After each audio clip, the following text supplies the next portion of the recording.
and just want to welcome all of you today. A few things, housekeeping things before we start. We are going to record the session, and the session will be recorded, will be posted on our website after the session today. You're all welcome to use your cameras, but it's optional. And we have enabled closed captioning. And we're going to, I guess, in terms of the format, we're going to start with some welcome remarks, then have the presentation, and we'll ask people to hold their questions to the end. If you have questions or comments as we go through, feel free to pop it in the chat, but we will have time for discussion at the end.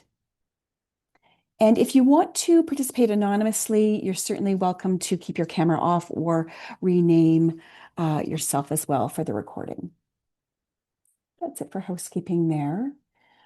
Just want to mention our comfort agreement. We really try to make sure that this is a safe space for conversation here. We ask that people do not use any personal AI tools. We will remove that if we see that. And just to know that the recording will be available afterwards on our website. If there's content that is sensitive or concerning, please take care of yourself. This is a place for discussion and dialogue, and again, participate as you are able. And we just encourage respectful engagement. For conversations, we encourage critical reflection and dialogue. We just ask that it be done respectfully.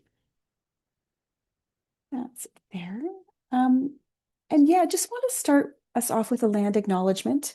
It's particularly relevant, I think, to the conversation today, to recognize that where we are is McMaster University, and we are located on the traditional territories of the Mississauga and Haudenosaunee nations, and within lands protected by the Dish with One Spoon Wampum Agreement. And I think our pay respect to Indigenous people who are here before us and to the land that we are on today. I would invite people who are, I think, calling in from different places in Canada, Turtle Island, around the world to just invite you in the chat to let us know where you're from. It's always interesting to know where people are calling in from. So just invite you to do that. And then it is really my pleasure to introduce our speakers today. I'm quite excited about this topic. It's called Interweaving Voices, Co-Designing Climate Literacy with Youth and Other Knowledge Holders in Six Nations Community. Very timely topic, really excited about the work that's being done. And I'm going to introduce our speakers today. Start with Sujani Kandasamy, who's an intersectional environmentalist, health research methodologist, and community-centered practitioner. She's an assistant professor at McMaster University, has a BA in Child and Youth Studies from Brock University. She's the co-founder and director of learning and development at the Starfish Canada, which we will hear more about today. Her work focuses on using evidence-informed, community-based strategies to improve the health of people and the planet. She's committed to the advancement of collaborative community-based partnerships to collect, exchange, and iterate programs using culturally authentic vehicles. Welcome. And Jocelyn Carter is the program lead learning development at the Starfish Canada, supporting the Interweaving Voices Together program, a co-designed and youth-informed land-based learning program for primary age students. She's a member of the Saugeen Ojibwe Nation and does land-based learning, medicines, and traditional food workshops in Saugeen. And Jocelyn and Gadje Delaze, Joni Hill Squire of Six Nations of the Grand River, have Medicine Cup, a burgeoning grassroots Indigenous food sovereignty organization that offers workshops at Six Nations and Saugeen. So lots of really exciting work that they're doing, and I will turn the conversation over to them. Amazing. Thank you so much, Sandra and Sanat and the whole team for inviting us to share more about our work. We're really honored to be here to have this conversation with everyone. So I'll just pull up this slide deck. Okay. And also really grateful to be able to share this presentation with with Jocelyn Carter, who I have the absolute pleasure of working with at the Starfish Canada. So our presentation today is about co-designing and implementing a land-based learning program. As an organization, the Starfish Canada respectfully acknowledges that our work stretches across the homes of many First Nations peoples, Métis and Inuit in what is known as Canada. Canada is a settler colonial state, having established itself through the systemic oppression of First Nations peoples, Métis and Inuit through physical and cultural genocide. All settlers in Canada have the moral obligation to redress these historical and ongoing injustices. And we're committed as an organization to acknowledging the truth and walking in reconciliation and relationship with the land and with Indigenous nations across Turtle Island. So, as we mentioned, we're very grateful to be here today. I'm Sujani Kandasamy, as Sandra mentioned. I'm the co-founder and director of learning and development at the Starfish Canada, an organization that actually bloomed and got its roots from McMaster University. It's a pleasure to be here. And I'm here joined by Jocelyn Carter, the program lead of learning and development for the Interweaving Together, Voices Together program. So we wanted to start by just telling you a little bit about who we are and what our motivation and intention is for doing this work. So I'll invite Jocelyn to speak first. Oh, okay, yes, I'm off mute. Ani Bojo, Jocelyn Dijnakai, Sagin Donjaba. I just have a set of pictures here that just represents who I learned a lot of the uh, traditional ecological knowledge that I carry. So my grandma's in the middle, and then my mom's beside her there in the cornfield and with the medicines. And then I have Johnny Gajijalaze, my friend who I started the medicine cup with there at the near the bottom left. And it's just showing all the different seasonal things that I practice in Saugeen and with Johnny in Six Nations. I tried to get a picture of Makasha on there too, but I didn't have enough time to scroll through all my pictures. I met Makasha probably 9 to 10 years ago now at Six Nations Polytechnic, and then we further went to school at also at McMaster. And she followed me over the years, and vice versa. We kept in touch, and I'm so thankful that she invited me to take over her position while she's on mat leave here for a little while. Got big shoes to fill, but it's been fun, and I'm really thankful for the opportunity. Miigwech. Thank you, Jocelyn. We're grateful to have you, and I've learned so much from you in the short while that we've worked on this project together. Myself, so I'm Sujani. This is a picture of me as a child in the 90s growing up in East York, Ontario. From a very young age, always chose to be outside over being inside. And grew up in a household where my parents really valued learning from nature and the outdoors and really establishing that connection from a young age with the hopes that that would carry forward. So for me, it's, being interested in this work and environmental stewardship and climate work and biodiversity related projects has just been a part of my identity that has been integrated throughout like my personal and professional endeavors. And now you can see the picture of my three little ones. I do a lot of this work for them with the hopes that, we can continue on this road and, build a world where future generations and current generations can thrive with common understanding of learning from each other, building on collective strengths, and being true to ourselves and our life's mission through deep reflection and iterative learning. So our community agreements include encouraging each other and yourself to engage in shared learning, be open and curious to new ideas and perspectives. We, of course, welcome questions. There's going to be a discussion period at the end where we would love to engage with the folks that are on the line. And we hope that you approach this work with respect, kindness, and care for yourself and for each other. So just a general flow and outline of the presentation. We'll provide a little bit of background about the Starfish Canada, who we are. We'll talk a little bit about two-eyed seeing, which is one of the approaches that we use to develop this project. We'll provide a little bit of an in-depth look at the Interweaving Together, Voices Together project, and then we'll have some closing remarks. So just to orient everybody, the Starfish Canada, we've just celebrated our 15-year anniversary of being an organization, a charitable organization since 2019.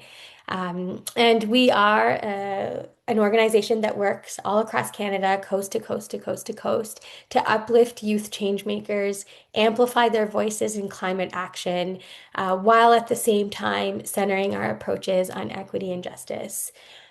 Through our programming, we provide essential education where we work with schools and school boards and community organizations to create and deliver environmental education, provide resources, as well as a platform and recognition for young people to thrive as leaders as they shape climate resilient futures.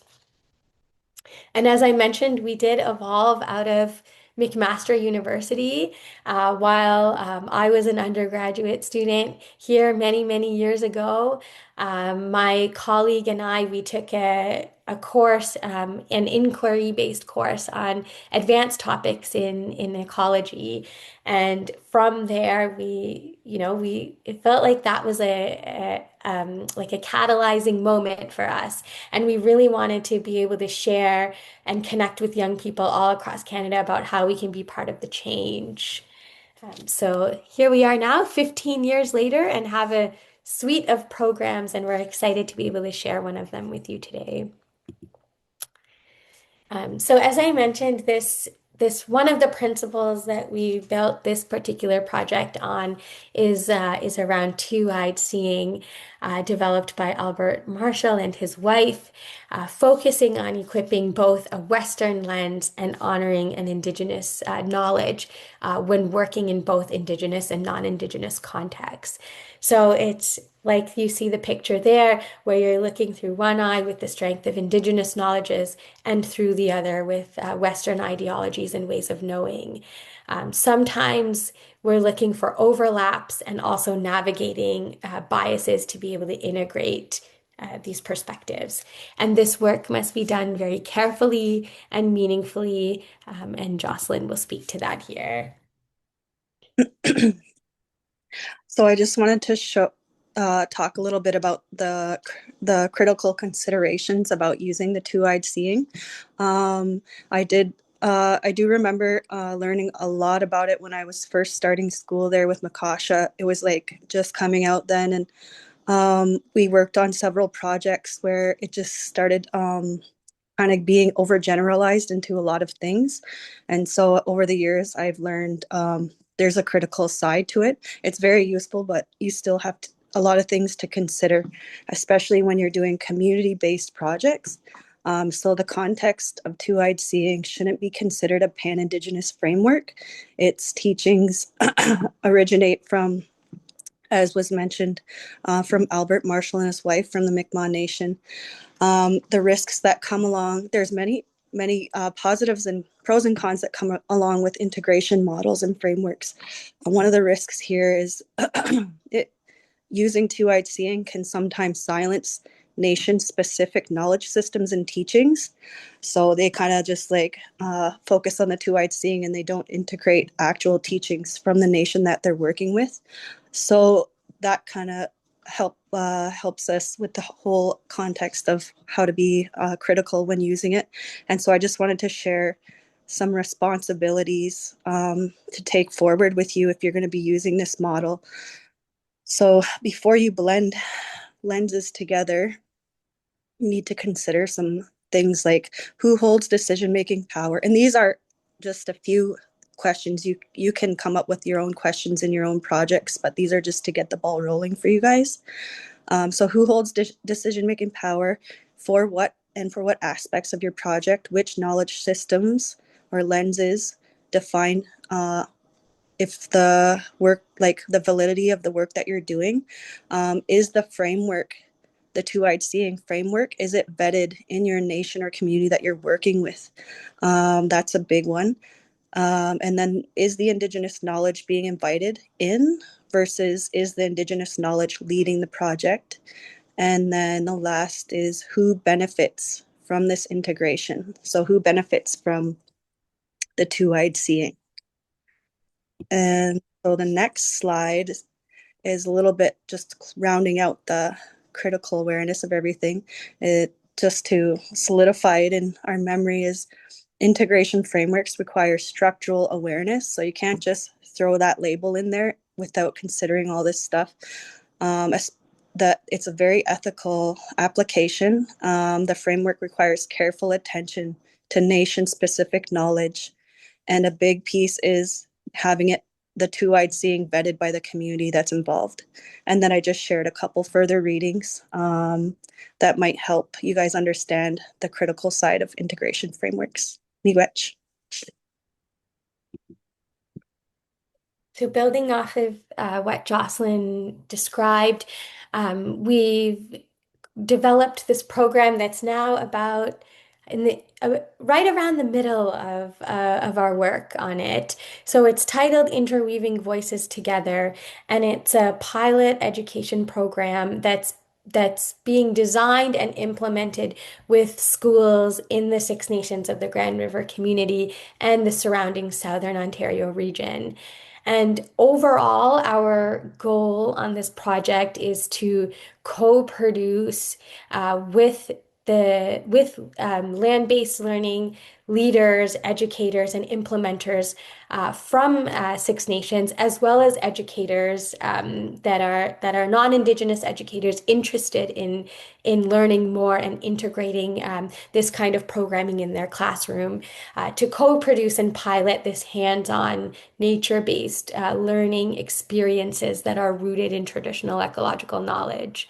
And our overall goal, building on that, is to activate youth through community level climate action that uses place-based and experiential learning opportunities. And then from our learnings and from our collective shared understandings throughout the project to create this vetted teacher educator toolkit that kind of summarizes what we've learned, both in the co-design process, in the development of the program, as well as in the pilot implementation of the program that is taking place both in the Six Nations of the Grand River community and in the surrounding region. Um, this work is funded. We're very, very grateful for funding from Environment Climate Change Canada to be able to do this work. And it's been a long time coming to be able to do this work because we, as an organization, and started thinking about this work probably back in about 2013 or 2014. That's when we were having conversations with various leaders, with youth leaders, climate activists, educators, and really, recognized and were grounded in the need for a program like this to take place. But truthfully, it was extremely difficult then to find a granting program that valued this way of thinking and doing. And so it took us a long time to be able to find the right fit for funding this work, and we're really grateful that we're able to carry this forward through support from ECCC. This image is is one of the first community activities that we did for this project. And this is our first co-design workshop that took place in the community hall at Six Nations. And in this session, you can see Makasha at the front there speaking to the group. This was our first session bringing together Indigenous land-based learning experts, implementers, teachers, as well as non-Indigenous implementers and teachers and educators. And our goal was to be intentional about our time together, be relational, reciprocal, and learn more so that we can build this program together in a way that is grounded in respect for the land, the community, and for multiple ways of knowing, and respecting multiple knowledge systems. So we started with an opening prayer from a youth knowledge holder at Six Nations. We engaged in introductions, a shared meal, and a lot of hard work and hard questions that we discussed together to be able to generate ideas, um, hold space for reflection, work towards building shared understanding on what this program could look like, what would be the goal of the program, what would be the key activities and the learning outcomes that would be developed in a way that teachers could be proud to deliver the program, parents would be proud that their children were engaging in the program, and children would have an enjoyable time learning and connecting with each other and the land. So through this work, we centered, intentionally centered Indigenous knowledge by building the discussion questions around um, the the 13 months and the four seasons that you can see on the turtles back there. So this image was drawn by Alina Sky as a way to start some of that conversation and to build off of that. So that's how we started this work, and the reflection questions and the questions built upon that. And it was tracked through reflections, through we had an artist that also documented some of the conversation that was held and was also reshared back with the participants for additional feedback and iteration. As we mentioned, as Jocelyn mentioned, Makasha was heavily involved in this work. She's on maternity leave now and will be back in the summer to help us wrap up the project. But Makasha did do a reflection video. Uh, Documenting kind of how she was feeling and the approach that we were taking immediately following that first co-design workshop. So we just wanted to share that with everyone. Hi everyone, Sego Gwego Makashin Gets Ginikahaga New Gohenjode Wakatuhuni Six Nations Nidawagano. Hi, I am Makasha's Looking Horse Henry, and I am one of the lead project people working on the Interweaving Voices curriculum development project. I have been working on it for a while now, and we just recently were able to have our roundtable discussion with community members and people and professionals from Hamilton region to create and discuss what would we love to have within our schools when we look at Indigenous curriculum or Indigenous ecological knowledge and STEM. And what would our community members, our teachers within Six Nations really like to dream and see for the youth of Six Nations? And so we really had wonderful discussions with brilliant minds coming together to think about what is really important that our Indigenous youth and youth from off reserve should be learning at a grade 6 level when it comes to taking care of our lands, taking care of our waters, taking care of our earth and learning about what is climate change and how can we help to prevent climate change and how can we help our environment thrive and create healthy environments for our environment that we live in, and so our youth can grow up in a healthy environment. And I think that's what we all want, and I think collectively working together towards that goal is something that we can do. And being strategic about it and having it in our schools just makes it all that much more effective. And creating a space where we can really connect. And a lot of great ideas came out of that roundtable discussion, like our youth going to our elders' homes to create their gardens and help them with their gardens, to be able to harvest those gardens for them, and also be able to work with clay, to work with our cycle of seasons, like taking care of our trees, taking care of our berries, having our seed songs, and really kind of creating a space where we could dream about what does it look like bringing our indigenous knowledge and providing a space for it, and within the classroom, and giving the teachers the tools that they need to facilitate those types of learning.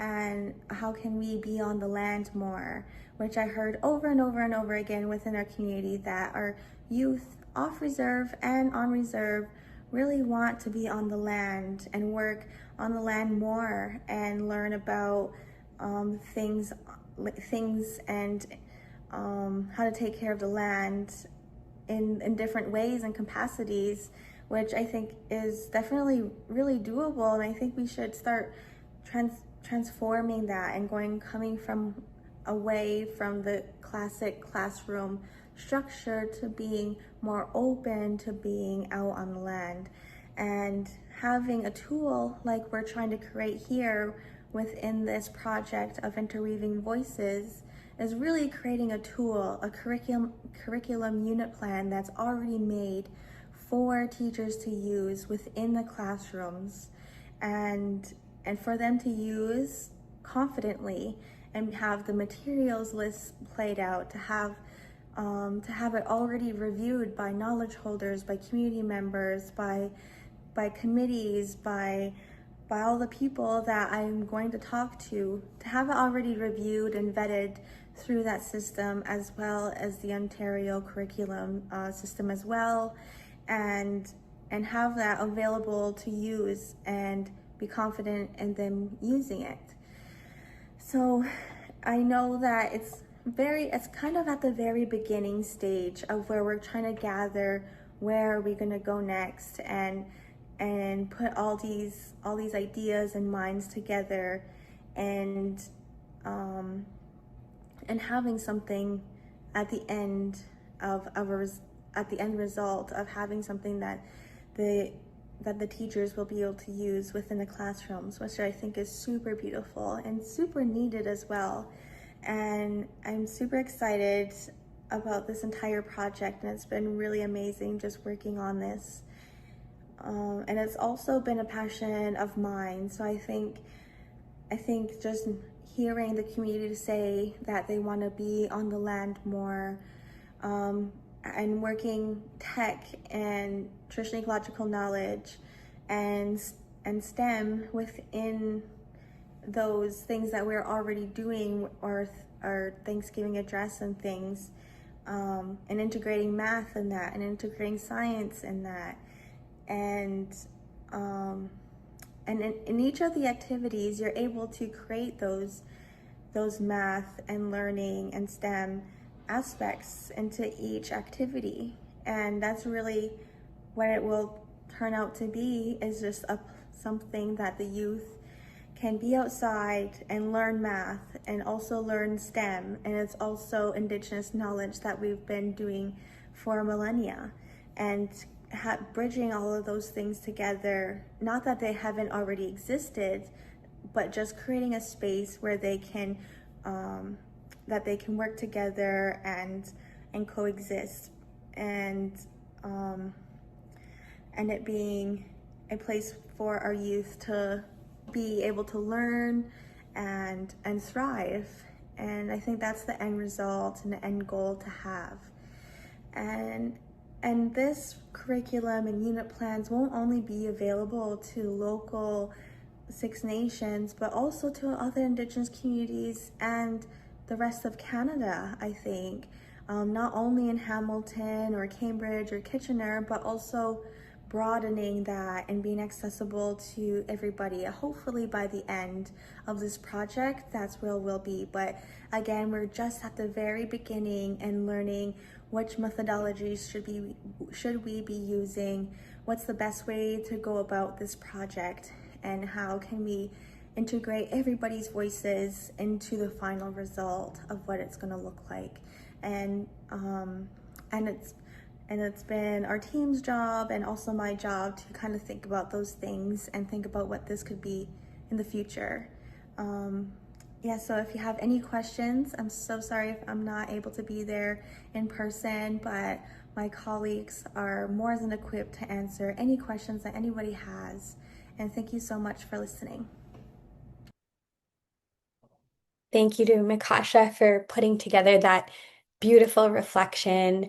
And the context that Mikasha is referring to, we also were fortunate enough to work together with Through the Red Door, which is a Six Nations based film company to document our experiences from that very first session, where we also spoke to some of the participants on what brought them there to have these conversations with us and what was their hope in contributing these ideas in terms of the overall vision for this program.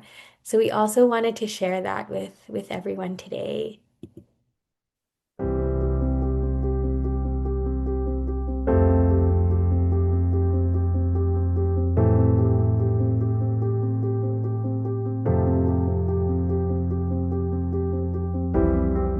After today's session, I am super hopeful that we can create something that is really impactful, really meaningful, and really needed within our community on and off reserve.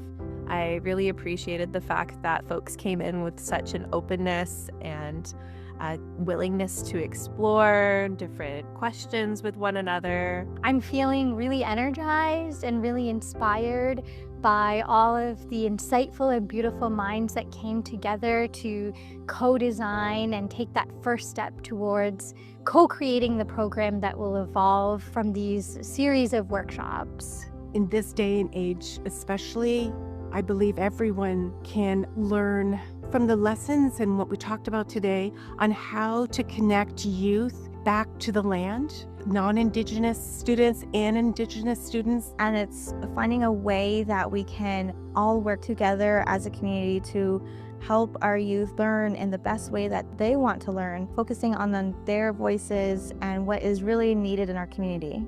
Something that came up during the session was a lot of pressure on teachers trying to make sure that they get to every part of the curriculum.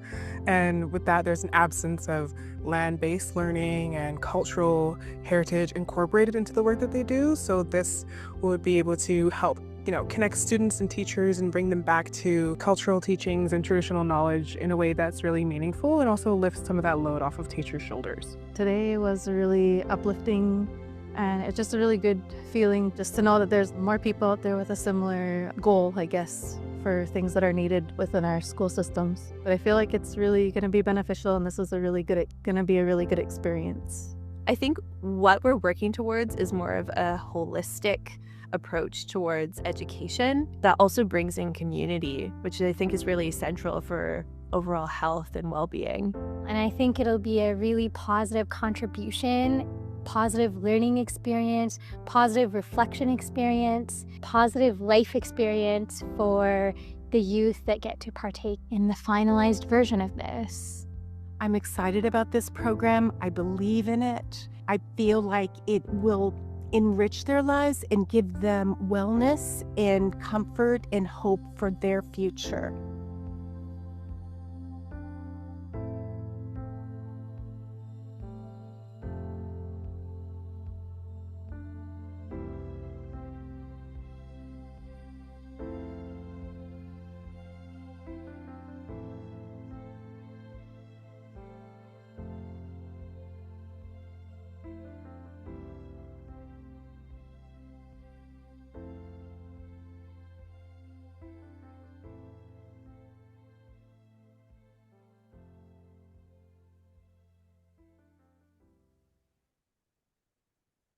Thank you for reliving that with us. I truly love watching that from time to time to reinvigorate our motivation towards working on this project together.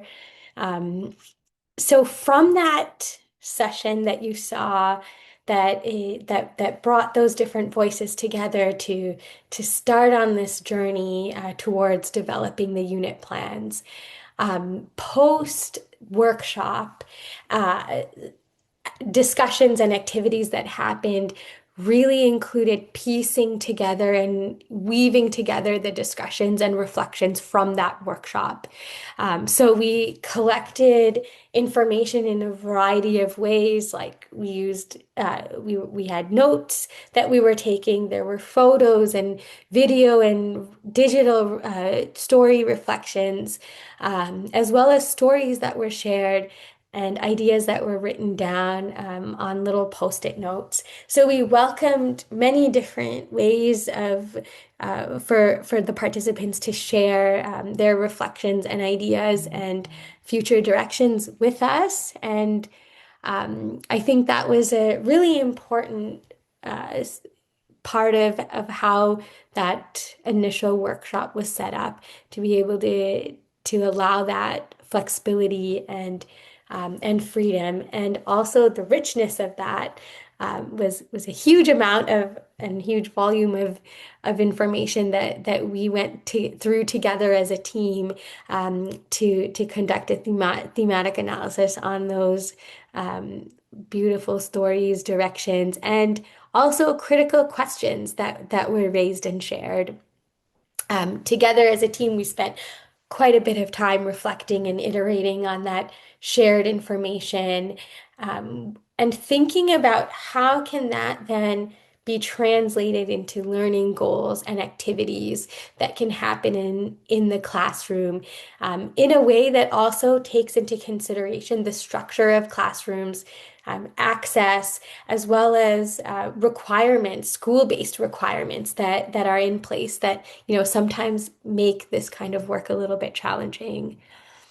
So through those discussions and going back to some of those co-design participants to learn a little bit more about how we could refine that, we did create a preliminary proposal of what this program could look like, and then revisited that with the original co-design participants for a second round of feedback.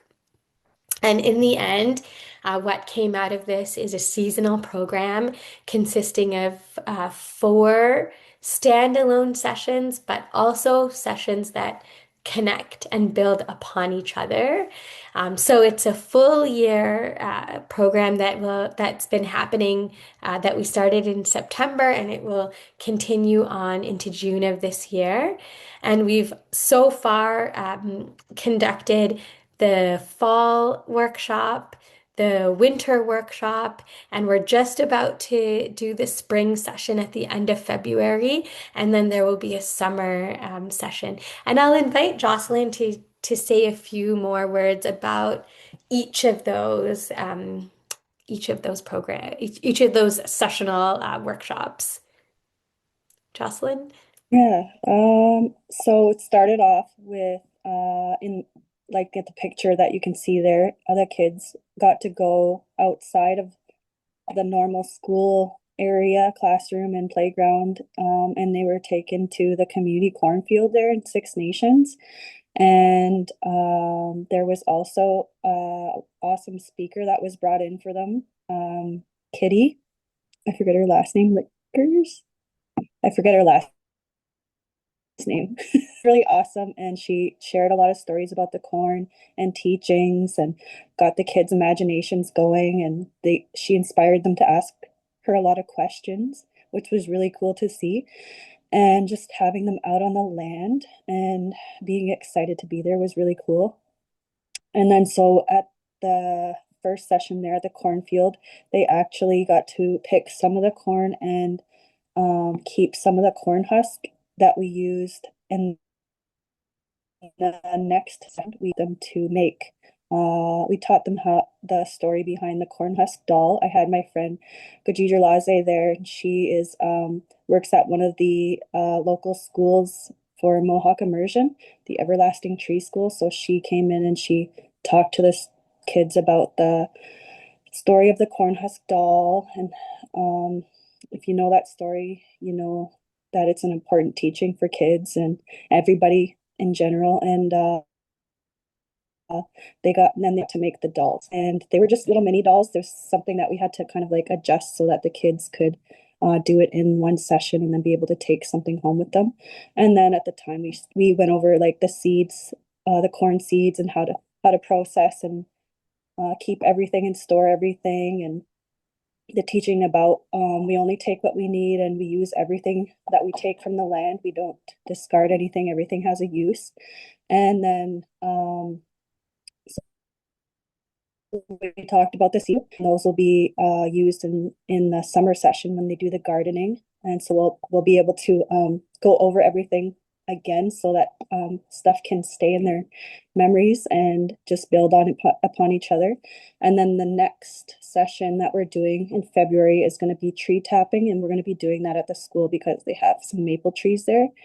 And we're just going to be going over the 13 moon calendar on the turtles, but identify that as like that's the original calendar, and the land doesn't follow the same calendar that we do when we're at school or work.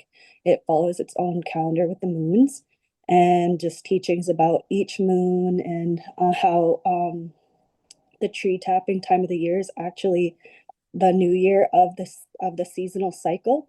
And so we'll be doing all that. And Johnny Gajidra Lasse will also be there again, and she'll be going over the specific teachings, so that kids can like see themselves represented in the knowledge that we're giving to them. And then yeah, I think that's all 4 sessions. We watch. Thank you. And just tying some of this work back to what Jocelyn first mentioned in the two-eyed seeing component of the presentation, is that there's a few things to keep in mind, and this relates to power imbalances that can arise between knowledge systems. And so some of the risks of practicing two-eyed seeing is that it builds on Western ways of knowing, and Indigenous knowledge is invited in. And Jocelyn spoke to that earlier. And so part of our goal with this project was to use a more principled practice and a stronger approach by centering Indigenous knowledge and building on that with opportunities to connect to the curriculum in other ways that value Western ideologies. And another thing to note is also for a project of this nature, there's also institutional constraints related to the curriculum, related to how schools operate, and how teachers organize themselves throughout the year.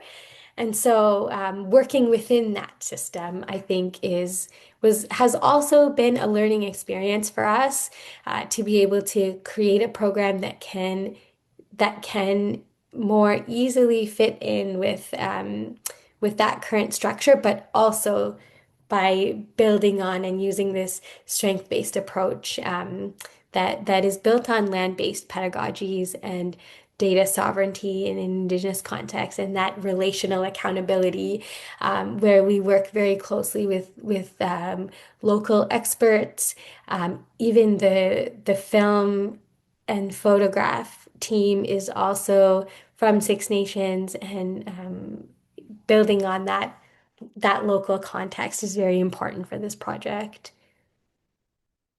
Jocelyn, I don't know if you wanted to add anything further here. No, I think what you said was really good. Great.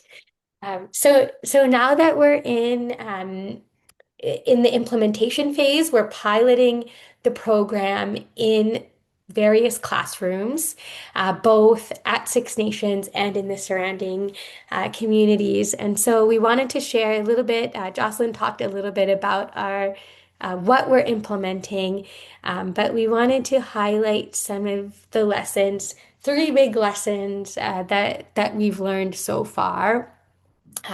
Some that we've learned and some that have been reiterated through the work.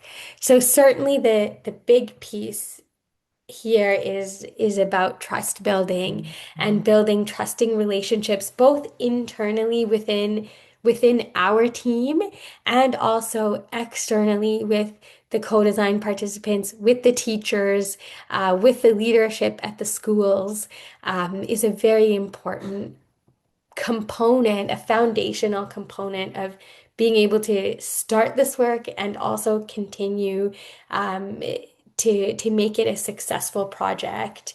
And so part of that, of course, there's there's competing interests in terms of like building that trust and then also adhering to set out timelines and milestones that we've identified together for the project. So that kind of brings in the second piece of this, which is keeping an open mind for redirection and recognizing those signals for redirection early on so that we can come together as a team and produce a plan to address some of those emerging challenges or to build on the strengths that we're seeing. So, for example, when we were running the workshop with the Six Nations schools at the end of the second or at the middle of the second session where they were doing the corn husk dolls, you can see in that picture there, we had some students that, were walking through the hall and saw that this was happening and it piqued their curiosity and they were interested. And so they went to their teacher and asked if their class could participate in the program. And although, our milestone was two classrooms on reserve that we were going to pilot this with, we truly couldn't say no to be able to involve a third class in that pilot. And part of our program and a foundational philosophy of the way that we think about our work as an organization is that education is not necessarily the filling of a bucket, but rather the lighting of a fire. So when we see that curiosity and that's harnessed in a natural, organic space, we're definitely going to try our best to be able to include that. So we've actually included a third class. And so readiness to change, readiness to engage can also look very different once you start implementing the project, both positively and negatively. And that also goes to our off-reserve classrooms, which we had originally wanted to work with when the readiness to engage was not quite there. But we were able to engage with another teacher that was very interested in and wanted to learn more and was open to being able to do this now. And so we had to reshift a little bit to include a new classroom in that way. So overall, keeping that open mind for redirection and doing that soon and early, and so that the program can still be successful over the time period. And the last piece here is that, something that we've learned and we're hoping to promote throughout the program is that all of this work circles back to the land. And that's a very important and critical component of all four of the workshops. And with the non-reserve classes, and the non-Indigenous students, Jocelyn has thought about this a lot in terms of incorporating the history and the use of visuals and maps to help reinforce learning. So I'll invite Jocelyn to just say a few more words about that. Yes.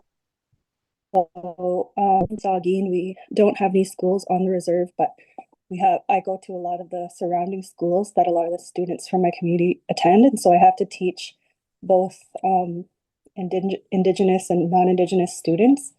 And so I've become pretty aware that a big part of introducing land-based learning is introducing the fact that we're all treaty people. And so I'll show them the maps and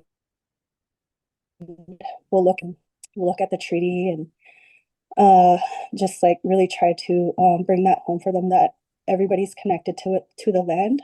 And the fact that also they might have a lot of the schools do off reserve, do land acknowledgements now, but a lot of them don't know the treaty that they're a part of, and they don't know the actual indigenous place names of the land that they're on. So I try to, so um, when we go to work with the off non-indigenous schools, that'll be a big part of beginning the sessions with them, is teaching them about the place where the school is and what the original indigenous place name of that area is, because in the language that will tell what those people saw on the land and what they did on the land. And that will help us help them feel connected to the land in a better way than just that they're not, and it just helps them feel more connected. And I think that's it for that part. Miigwech. Thank you. And along the way of delivering this program, one of the components is the evaluation piece so that we can learn between the sessions and overall the program and how it did in terms of the following three components. So we do assess this each session with the students that are involved, the facilitators that are involved. We have a debrief and there's field notes that we take along the way to be able to keep track and evaluate our work. We also engage in an evaluation with the teachers. And as I said, this happens on an ongoing basis so that we can make iterations in between the sessions as needed. But then we also have a holistic understanding of the overall program. So we focus our evaluation on the content and the cultural relevance of what is presented in each of the workshops. We also evaluate student learning and thinking process outcomes. And then a big part of this is student enjoyment and building confidence in learning on this topic. So we certainly evaluate that piece as well. And Jocelyn for key takeaways. Okay, so the key takeaways for me from just going over everything in the presentation, the biggest thing from my perspective is the well, I really respected the fact that the starfish in the project, they're really great at overcoming obstacles, which was noted and talked about previous in the presentation. And then also the fact that they work really hard at building trust, and the trust building is ongoing. So they don't just do it at the start. It's always happening every time we meet, every time that we're with the kids at the school, and how they're open to invite experts into the different sessions, and they don't put restrictions on any of that. And then the last part is the systems of vetting that the project works really hard at gaining from the community. So I felt that that was really a really awesome part of the project. Miigwech. Oh, and then the fact that they make the teachers feel really comfortable, because that's a big in this area is they always come to community members and ask if it's okay if they do this or that, and they don't really know how to go about bringing in Indigenous knowledge into their classroom. So I feel like this pilot project is a really great step in the right direction. Okay, I'm done now. Thank you, Jocelyn. Thank you.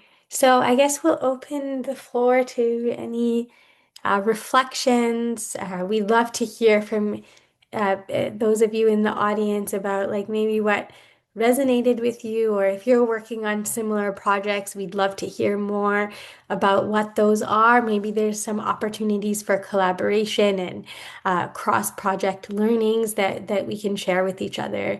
So thank you so much for having us to share more about our project, and we'd love to continue the conversation through the discussion.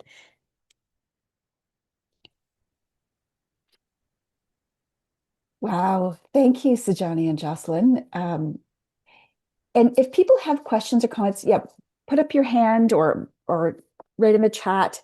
The discussion is you've kicked us off really well. It's amazing the work that you're doing. I do have a question, this notion of climate literacy, I feel like it's multi-layered.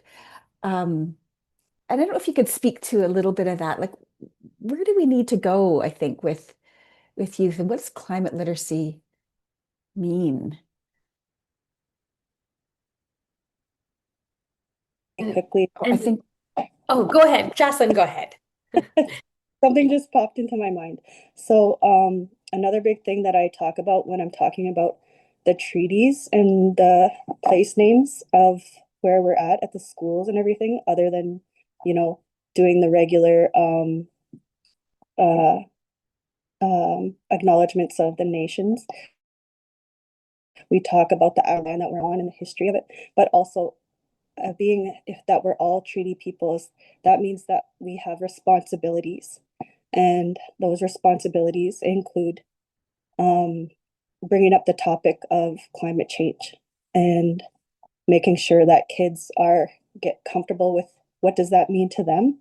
And the biggest thing to get people involved in developing their knowledge around climate change is getting them out onto the land. And that's a big piece within this project. And so that can be talked about in so many ways. And another big piece to add on to that is like Sujani mentioned, is we do a lot of opportunities for feedback. So there's a lot of opportunity for discussion even with the kids. And they have been asking a lot of questions at the sessions, so that's really awesome to see. So I hope that answers your question a little and see a bit more. Yes, thanks, Jocelyn, and great answer and great reflections. And what I might add is the way that like kind of overall that we approach climate literacy is around like understanding, like learning how to evaluate like all of the different information that is being given to us on this topic, and then being able to make an informed decision and take action as a young person. Like, what does that look like? And I think the one of the important pieces of this project is to bring to light like the different types of information and knowledges that are held, and the shared understandings that we have on this topic. And youth certainly, in my overall experience, are very knowledgeable about this topic. They want to learn about this. They want to engage. That motivation it has been clear, like in this project and in many other projects that we do on this topic. But certainly a part of that is yeah, being able to evaluate the climate information and knowledge and be able to make meaning of that and then participate in actionable steps. And so that's what we try to build out through this project and many of our other ones. Thanks for the question, Sandra. yeah, it's such a beautiful thing. And, I was talking to someone the other day about, technology and screen time, and it almost feels so current and relevant. And it's multi-layered. I think what you said, Jocelyn, is about responsibility. It's about connection. And you have to do that in experiential, visceral kind of way. Like, anyway, just a beautiful example of what that means. And it's not just up here, right? It's a bit more of an embodied experience that you kind of give people. So anyway, so just, yeah, just wanted to say that. And that's what really struck me, I think, about the kind of work that you're doing. Yeah, go ahead, Chris, jump in. Got a few questions here. So much, Sujati and Jocelyn. That was an absolutely beautiful presentation. Yeah, thank you. I'm just just overwhelmed by by the amazing work that you're doing. And actually, Sujani, Luava and I met with you earlier last year, and our project has now pivoted a little bit. And I think it would be great to connect again because we're actually very much aligned with this work. But the question I had right now was around, you mentioned the institutional constraints, and I'm curious particularly about working with the Ontario curriculum and whether there's been sort of pushback with the Ontario government and sort of advice you might have about overcoming that if that's been the case. So, with this program and with many of our other partnerships, it's often an ask that comes our way. Like, how does this work connect to the curriculum? Can you outline what those connections are, and what are the activities that will be conducted through the workshop that strengthen those learning outcomes? So in many of our projects, we're asked to provide that. So we do a bit of a mapping of those connections, so that we're aware of them and we're able to communicate that in terms of the learning outcomes. Um, the I I don't know if we've really experienced any pushback. Like I wouldn't really say that it's that phrase it that way per se, but more around like, for example, an important part of this project is that students get out on the land. And so we have to get them there. So like not all schools that like some schools that we were working with might not be, in close proximity to that cornfield that Jocelyn described, that we took the Indigenous students to for the fall session. So thinking through like what like that, then that would be a bit of a field trip. So like we have to talk about that and like arrange for busing and those sorts of things that would have to be built into the program to be able to get the students out on the land. And then where those compromises might be able to be made is also something that we've been thinking about. So, like in cases where we might not be able to do 4 sessions with the off-reserve students, can we bring together 2 of them together so that we can do like the winter and the fall session together as like one pair, and then the summer and the spring together as one pair, because teachers might not have the space in their plan or their long-term learning plan that they've created for separate sessions. So we do try to work and steward that together with the educators. But thankfully, we haven't gotten that much pushback. It's just more of like a proactive thinking that's been applied, and I think that has come from like doing the co-design work, because we were like well aware of some of those things before we even started the program, so we could build a more resilient program by building those pieces in, so that it's like more attractive and feasible for teachers to take on. Jocelyn, I don't know if you wanted to add anything further. No, that was really good. Does that Super help me helpful. Thank you answer so your... much. Yes, absolutely. Yeah, I wasn't trying to be too negative. I was just wondering with the current Ontario government if there would be, but I'm super glad to hear that there hasn't been. Yeah, and I love that you talked, Sujani, about the co-design process. If you get the people, the key um, informants involved, they're then committed and can figure out how to make it work. So it's a good point. Hani, go ahead. Yeah, thank you so much. And congratulations on this amazing project. And thanks for sharing it with us. Um, I'd love to learn a little bit more about the co-design workshops that you did, especially how participants were involved. For example, what kinds of you know group activities or individual activities did you use, and more especially, what were the main outputs from those workshops? And I'm also curious about how the outputs were created. I mean, for example, which parts were produced directly by participants, by drawing or photos or whatever the outputs were, and which parts were developed by facilitators based on what they heard in the discussions from participants, if that makes sense. Yes, that definitely makes sense. Thank you for that question.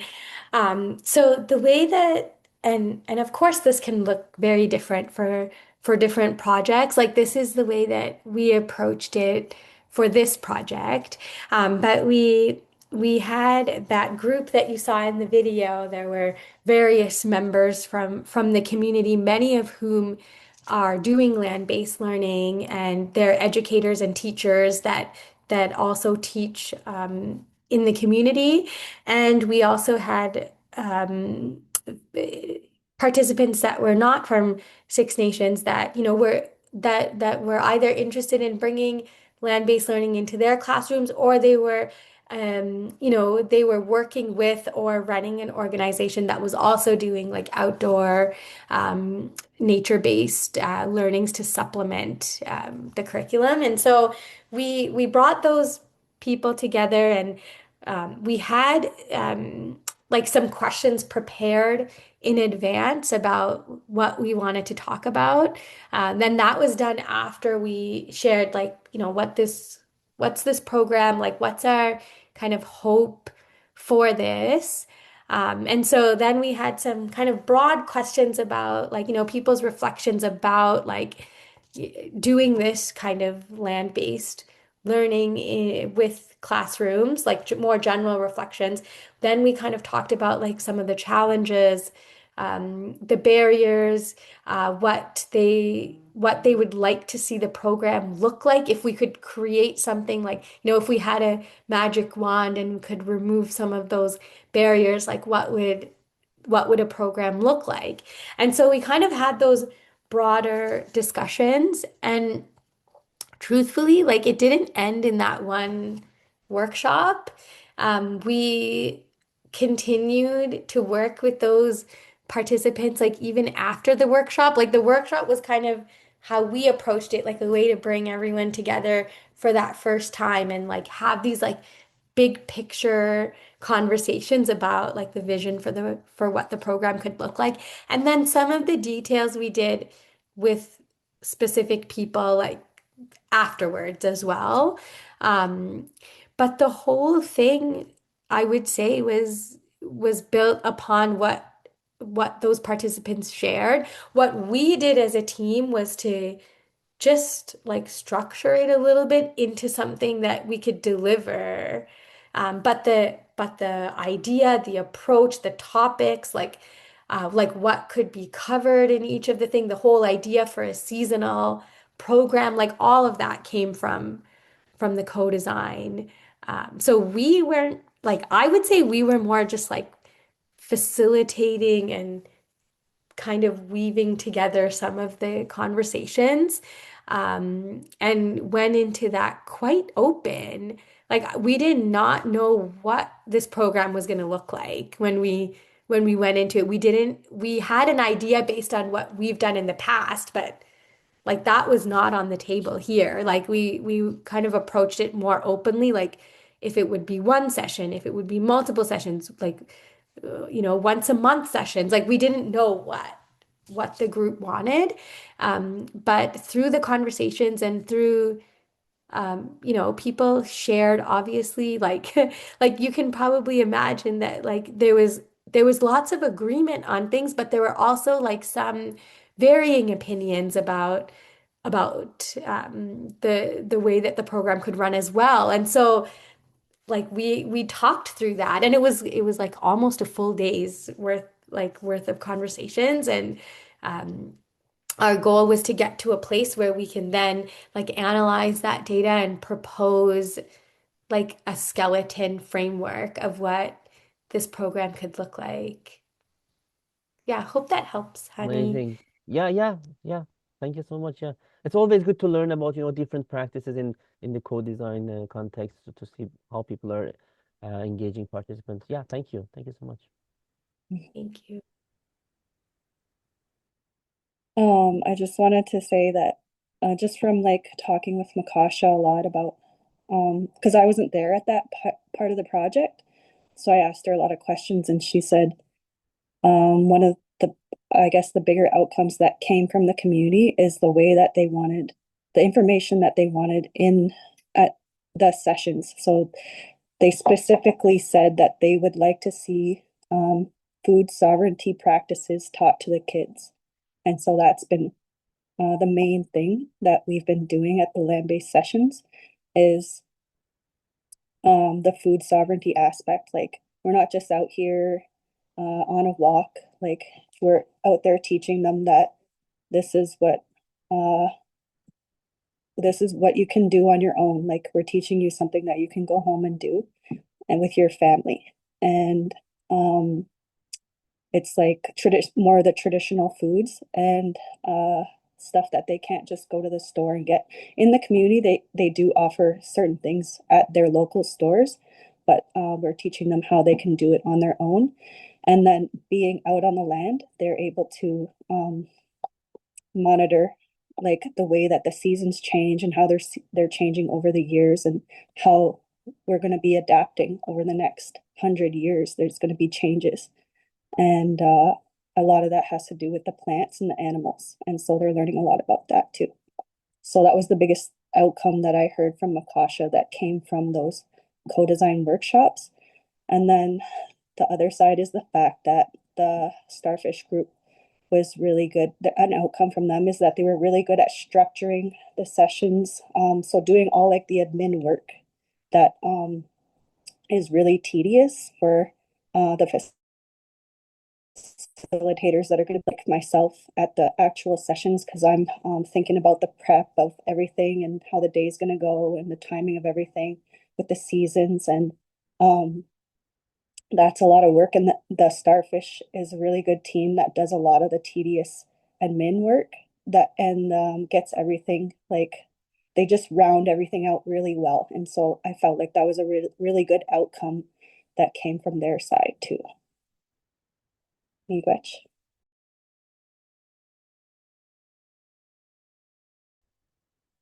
Thank you. Are there other comments or questions? Yes, Annette, go ahead. Yes, thank you so much, Sujani and Jocelyn, for that amazing presentation. My question is, you mentioned that this has been many years in the making and that originally you wanted to do the project 2013, which was more than 10 years ago. I know that co-design as a process has changed a lot over the years. It's developed quite a bit, has had more uptake, and the way we understand it has improved. And so if you had gotten the grant 10 years plus ago and done the project then, compared to how you did the project now, how do you feel that it would have differed? How do you feel that the project would have looked if you had done it 10 years ago? Um, do you feel that there has been any benefit to um, a lot of time having passed and getting the opportunity now in the present? Or were there some negative or like harms to waiting this long, or was it a neutral effect? Like, what are your thoughts about that? Because I feel like now it's really timely and it makes a lot of sense for this project to be happening now. And I wonder how you feel that it would have gone if you had done it a bit earlier in time. Just a hypothetical question. Yeah, really great. Really great and challenging question. Thank you. Um, just reflecting back on kind of like about 10 years ago when we started thinking about this work, like I don't think we were necessarily looking at it from like a co-design perspective as much as from like the interweaving of multiple worldviews to develop climate education. That was kind of the driving force initially to do this work. And the conversations we were having was like, building on that. And then we recognized the need collectively, I think, like internally as an organization that does education, we knew that like, we had to expand the way that we were like developing our content and the way that we were delivering it. Like there was a need to be able to do it in a way that valued multiple worldviews, and that's the direction that we were thinking about this project back in 2013. And there was certainly a lot of interest, like on the ground, like from educators, like from the leaders and like the youth leaders that we were talking to, but it was really difficult to like land funds to be able to do that. Then we had a lot of challenges, and we maybe we weren't aware of all of the opportunities that are now available as well. Like we were also like a much younger organization back then, and didn't really understand like grant writing as well as we do now. So there's certainly that part of it, but it was challenging. But I think part of the lesson was to continue to advocate for that process, to like continue to build the relationships along the way, and then to also be persistent about it. Like if you want to do this work, there will be a way that it aligns. And we're grateful for ECCC for to be able to do that. And I see Chris is here from ECCC as well. Um, so I think we're like, it's certainly timely now, just around the, I guess, just how climate dialogue has evolved over the last 10 years. Like there's certainly a need to be able to do this now and more urgently. So, um, and as you mentioned, Sanat, like the co-design approach and methodology has also evolved over the years, and there's a lot more guidance and conversation and dialogue on how to do that work really well. And we've been able to, through the publications of many of the members in the center here, like we've learned a lot about the process and how to do that in this context. So I think it's made it better in that way, having waited to be able to do this. But I do think that like the bringing together of multiple world views in education is something that I would have liked to see like many years ago, and for us to be able to do that many years ago. But it's a process, and here we are now, and it's all good things, and we're moving in the right direction, and feeling really good about the content that we're developing and what we're sharing with the community. So no Awesome. regrets. It's all good. Chris, I'll have you make the last comment. I'll invite you.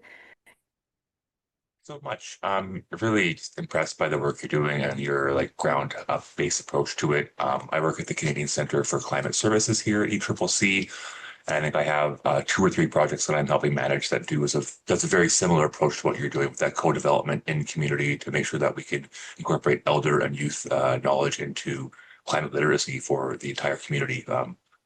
I actually wanted to ask, where do you get the funding from for ECCC? Since I wasn't aware that you had funding, and I want to find out who in ECCC is funding these sort of initiatives, so I can try to work with them more to make this work more visible.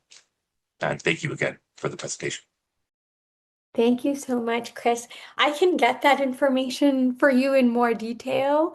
I'd be happy to share that. And we've been involved in a few roundtables as well, through ECCC, to like around climate literacy and education. And there's been a focus bringing in multiple worldviews to that work. But I can get the details for you and share that.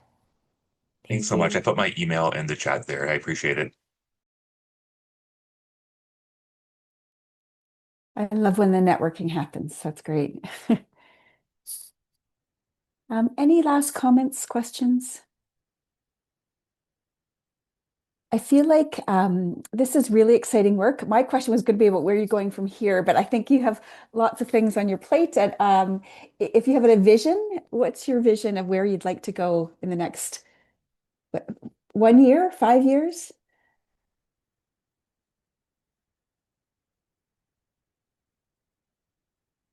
Jocelyn, what do you think? I to see a mentorship program initiated through the educational part. So, like the older classes teaching the younger classes. So, like being able to just actually utilize what they experienced when we facilitate to them, but and then they pass it on to the younger classes, but still with a lot of support, but still like getting them to be comfortable teaching what they learned, but out on the land. So I feel like that would be a really great part to add in later down the road.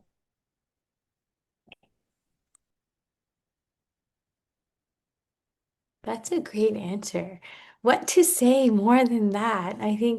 That I think there's a part to that like mentorship piece that from what Jocelyn said that I think is a critical part of like also what we do at the Starfish is around that mentorship piece and like amplifying youth voices and youth knowledge holders and youth activists and to be able to do that work more within this context, I think is would be a really synergizing opportunity for as in future goal.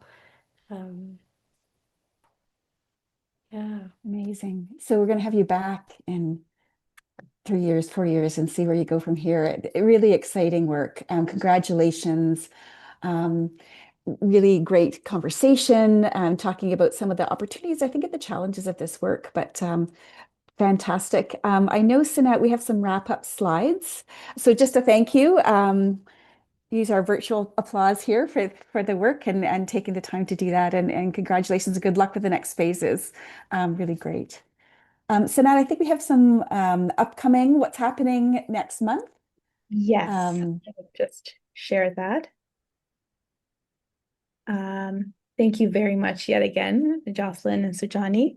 So just to conclude, everybody, if you didn't get the chance to do so, please join our mailing list using the QR codes here on the screen. If you're a student at any level, we also have a separate mailing list for the student network where we'll have virtual and in-person events to bring students together, talk about their co-creation work that they're doing or aspiring to start. And so there's a lot of support that we'll be providing for you. The link is also in the chat. We have a recent publication that was just released, written by members of the team called Understanding Lived Experience-Driven Co-Production in Health and Social Services, the Sowing and Growing Model. If you're interested, please check out this publication. Highly recommend.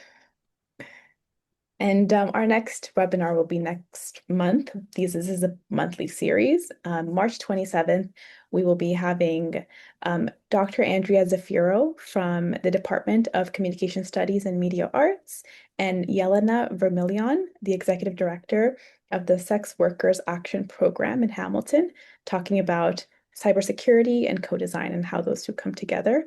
So please sign up for our newsletter to get that registration link when it goes live. And thank you so much for being here today. As always, if you have feedback to share of our session, what could be improved, what you liked about it, please just share your thoughts. This is a quick survey link that'll take about a minute to complete. And that wraps up today's session. Thank you so much for coming. And Sandra, I'll hand it off to you to say the closing remarks. Yeah, just I love this community. I'm always learning new things. It's great to be inspired. I think you see a message in the chat. I think someone was looking for the link to the article. You want to go back a slide, maybe? Yes, We I have these will. QR codes, which is great, but I know sometimes it goes by quickly. So, yeah, thanks everyone for joining us. Hopefully, we